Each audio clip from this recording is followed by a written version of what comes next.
Get ready, get your pens and papers out, get your calendar systems out, because in this episode today, we are going to dive into planning your upcoming year for working like a woman, planning it in line with your big goals, big project creations, and your cyclical nature.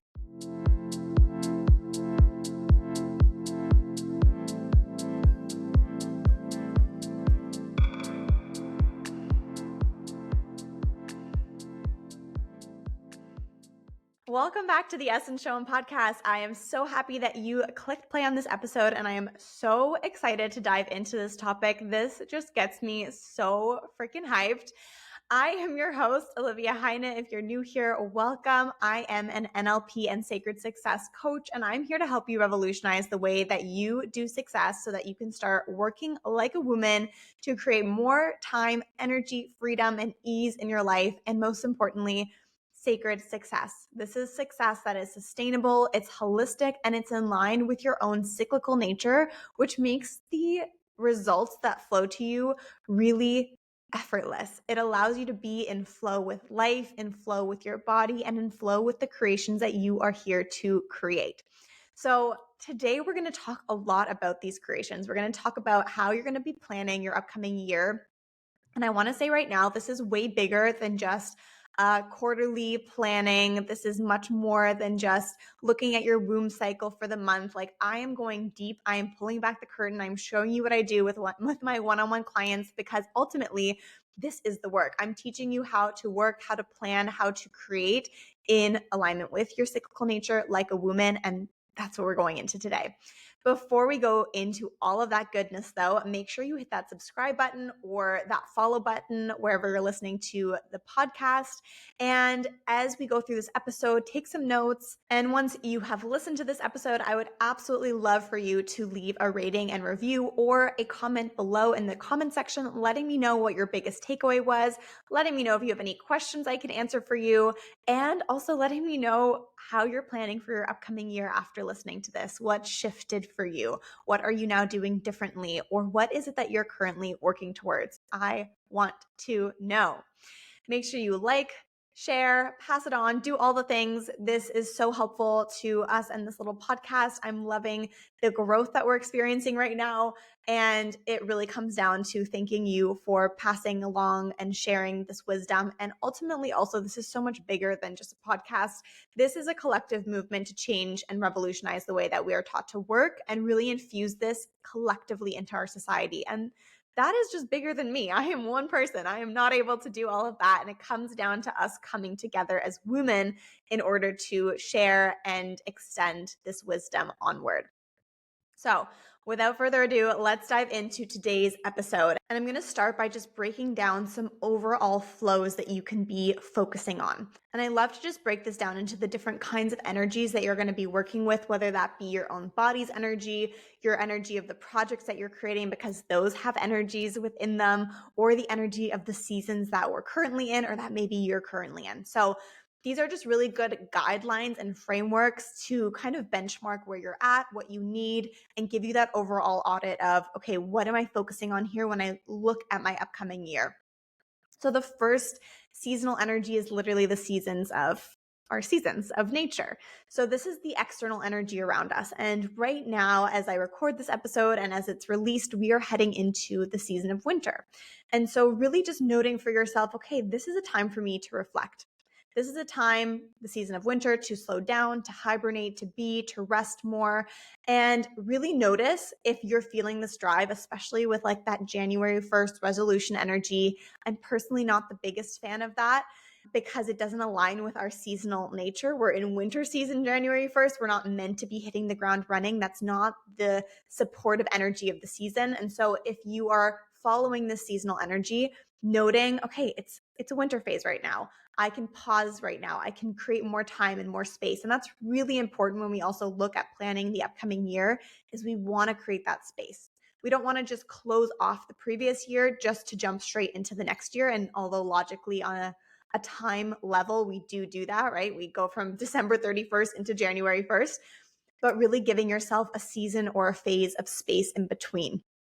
And again, this is the external energy then. So as you look forward towards the rest of your year, When spring starts to come into play, how do you want to be harnessing that energy? Same with summer, same with fall. And if this is new to you, I'll link a video here about these seasonal energies so that you can understand it a bit better and that it can help you plan. Then we have the personal season. So this is the internal energy. This is about the season and the energy that you're in your life right now. So it might be a season of winter. And for me, for example, this is literally a season of slowing down. This is a I know a lot of things are coming season. And so I'm going to use this time to move slowly, to tend to myself more, to take a step back. I'm not launching anything new this year anymore. I'm not launching anything at the beginning of January. I'm sustaining right now. And I'm giving myself that space within that sustaining mindset and reality to pause a little bit more, to create more space in my time and schedule. You might be in a very different phase of your life right now. You might be in a full on summer energy phase. You're doing a lot, you're launching a lot, but just noticing for yourself right now, where are you at? And what does this phase of your life look like? And also noticing that you might be in this phase for a while. There might be a whole phase of winter that you're stepping into for this whole upcoming year where you're just slowing down more. You're grounding into where you're at. Maybe you're in a whole phase of spring where this whole upcoming year is going to be about planning something for your future, planning for family planning, planning for your career when you have kids, or planning for your business that you're wanting to launch the following year, doing the financial planning. There might just be the season of planning. So again, just noticing for yourself, what personal season are you in? This is the internal energy. And then we have the project season. And this is going to be what we dive into in this specific episode, because the work that I do with my clients, and I'm sharing this one-on-one behind the scenes strategy with you right now that I do with them. This work is really focused on goal setting, goal creation, building out what their goals are, what they want to achieve, their projects, their work, their careers, all of those things. So we are going to be focusing mainly on project goal setting in this episode. And this is really the season of creation energy. You're creating something, you're bringing something to fruition. So noticing again, what season of creation are you in, similar to what we just talked about with your personal season of life, that tends to be aligned or it infuses into your season of creation. And then notice what season you're stepping into this upcoming year. So for example, mine is framed around winter and spring. I am really resetting a lot of foundations right now, giving myself that space because I know a lot of big things are coming, and then moving into that spring energy to plan out and start to map out the next big thing. And to be honest, that will probably be the main overarching creation energy of this upcoming year for me. That doesn't mean that I'm not launching. It doesn't mean I'm not selling. It doesn't mean that I'm not doing things and making money, but it just means that the overarching energy and like what I'm focusing on, what I'm wanting to create, is not in that huge launch energy vibe. I'm not bringing out anything new as far as I know so far in the upcoming year. It's really about planning for what's coming next. And in doing so, really allowing the structures that I already have in place to sustain me as I do that. So let's talk about your upcoming year. Again, if you're listening to this and it's not a new year, you can still get so much value from this. I really don't believe that you have to be doing this on January 1st or in December for the upcoming year. I've had years where I really like to plan around my birthday because it's literally your own personal new year, your solar return. And so that might be really fun for you to just do this as you plan a new year of your life. There are no rules here. It's really about tuning into your body, noticing what season you're in and how you want to work with the seasons that are within you and around you. So in order to start planning, we're focusing really on this creation energy and project planning for the upcoming year. So what I think gets missed a lot, and I see this often because I'm a big lover of organization and planner, and I've done so many courses and projects and tried so many things around planning and time management and goal setting, all of the things. But I think what gets missed a lot is we focus on this 12-year vision and we tend to miss out on the bigger vision behind it. So this is really the key to building something bigger, something more sustainable, because it's not really enough to just look at your upcoming year and be like, okay, what am I doing in the next 12 months? Because if I did that, I would probably not feel safe, or I would not feel okay with the fact that I'm going to be spending a lot of time in winter and spring energy this upcoming year. Because of course I think, oh my God, I need to launch more. I need to be in the spotlight. I need to be executing. That's what we're taught productivity and success looks like. And so if I didn't have this bigger plan, this bigger vision of where I'm going with this, then this wouldn't make sense to slow down right now. It wouldn't feel good, right? But because I know that there's a bigger goal in place, I can then take that step back knowing that this is really setting the foundations for something bigger then. Does that make sense? Just notice for yourself if you're someone who kind of likes to be sporadic and just like jump into the next thing, or you have an idea and you launch it right away. This is not any kind of pointing out. This is literally me too. And I have to be so discerning about it when it comes up for me, because I have the idea and I'm like, oh my God, I want to launch this and I want to do this. But then we get into this trap of always being in an ever state of creation mode, and that ends up burning us out. So an example of this that I really think will help hone in on this message is you can be thinking month to month, and where you say, okay, I want to get to a point of making 5K months in my business, for example. And then you think, okay, I need at least 3 new clients coming through every single month. And so your goal for the year is like, I need to get 3 new clients every single month to hit this income goal. This is a great goal. That is not what the point is here. However, we're kind of losing the focus of the bigger reason why you want to do this, where you're taking this, why it's important to you to build this out. And we're just kind of looking on the short term outcome of having those 3 new clients every single month or hitting that income goal. So another way that you can look at this then is to say, I want to build out a business that is ever funneling new clients through into my mastermind. And I want my business to be built around specifically my mastermind, or specifically one-on-one coaching, or specifically courses, like getting really clear on that. And again, this is just a business example, but we can do this for your career, for your work, for where you want to go with that as well. And so thinking about a business, for example, saying, okay, well, I want to build this out so that I'm making this amount of money so that I can sustain this amount of money, so that I can grow it to this level of a business, so that I can sell it at one point, so that when I have kids, I only have to work 50% of the time, or that I can build out a team and this is how many people I want on my team. Like getting more clear on that bigger vision. And again, looking at a career goal like that, noticing what kind of position you want to have, what kind of role you want to be in, how much money you want to make, how engaged you want to be in that job, how easy it is for you to step back from that job, where you want to be going later on. So kind of like building out this bigger vision of what it is that you're actually wanting to create. And I really like this because, again, I think it's easy to get caught up in our bigger whys. And especially if you're a spiritual entrepreneur or someone who is really tapped into understanding and visualization and wanting to bring the manifestation into how you're creating your success, it's really easy to get caught up and be like, oh, my bigger why is to impact people. And I get that.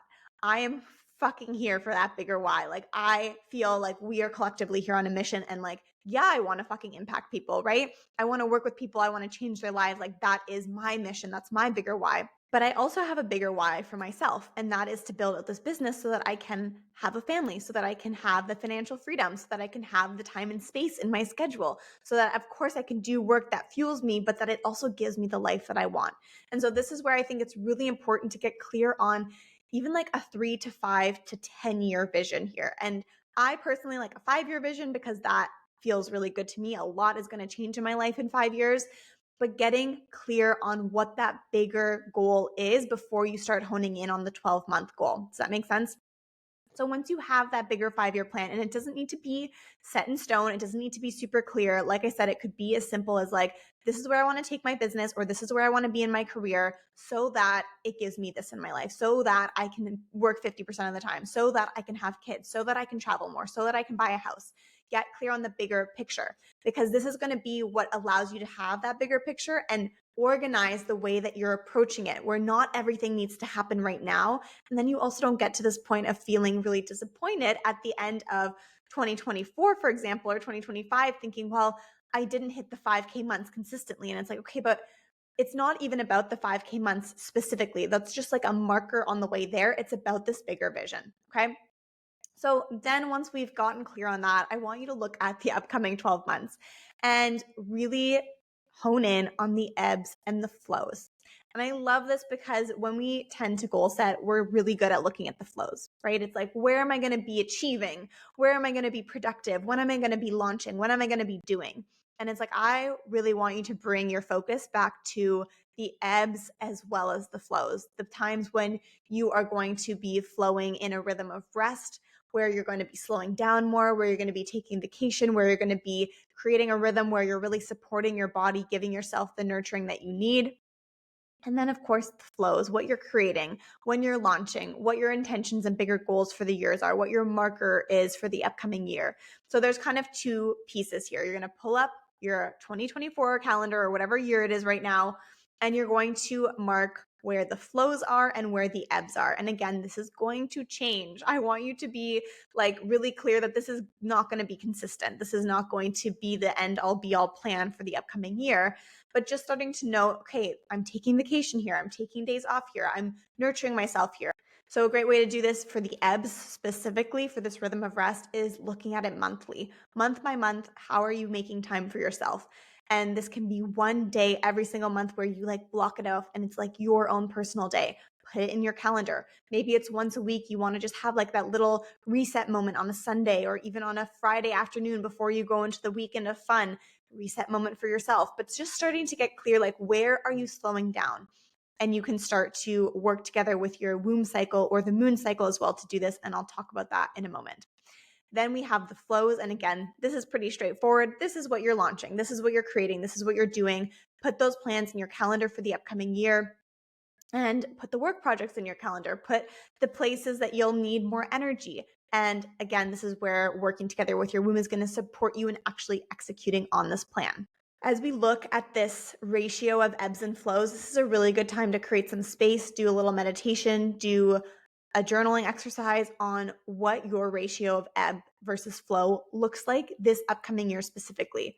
Again, if you're in a season of winter right now, you might be asking for a little bit more ebb, a little bit more space, a little bit more of that downtime. But if you're in a season of launching and summer and like things are blowing up for you right now, there might be a little bit less ebb. We want to really be intentional about incorporating that because when things are exciting and moving, it's harder to come back to that.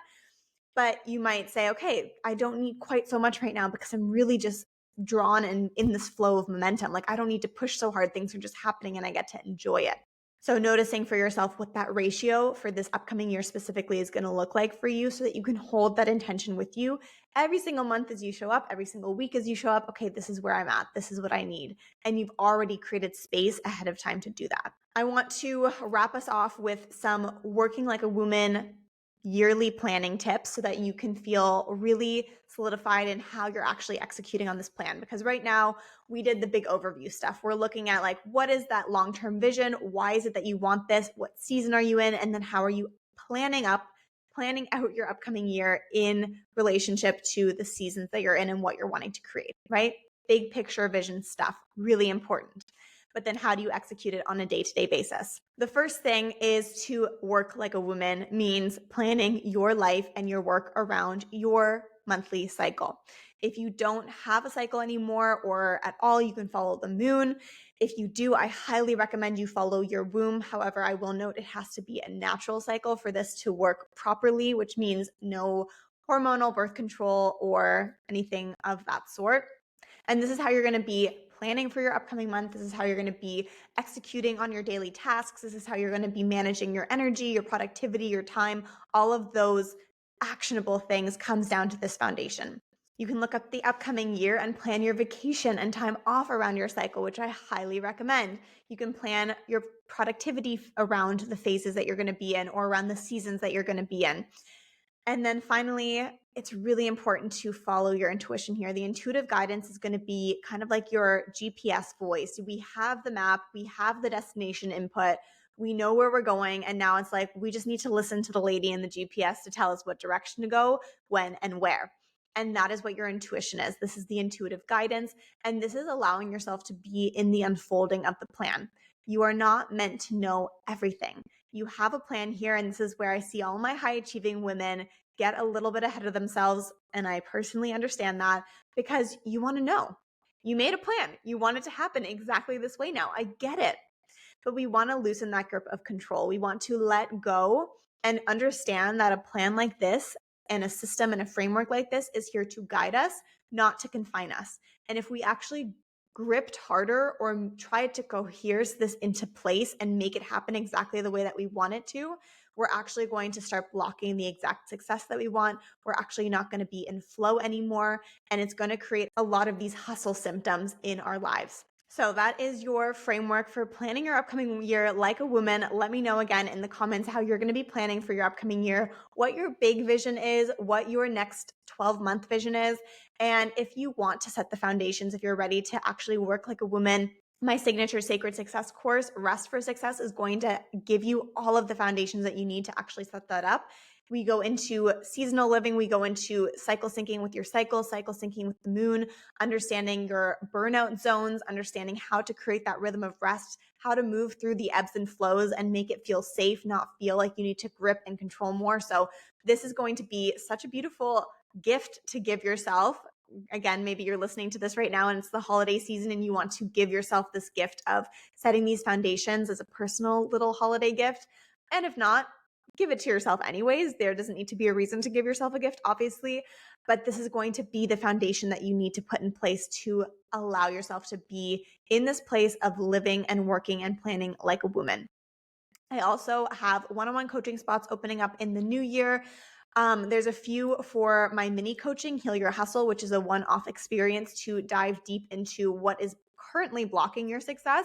And we go and do all of the body recoding and mind reframing in order to redesign and rewrite your success story. Or, of course, long-term coaching to really, really, really create that deep, long-lasting change. And this, for example, what we talked about today is what we go into in so much depth inside one-on-one coaching so that you actually have your own personalized system for how you plan, create, and execute on creating sacred success in your life like a woman. Thank you so much for listening to this episode. Thank you for joining me here today. Like I said, like, subscribe, share, pass this episode on to someone who you know would appreciate it or love it. And I will see you back here next time.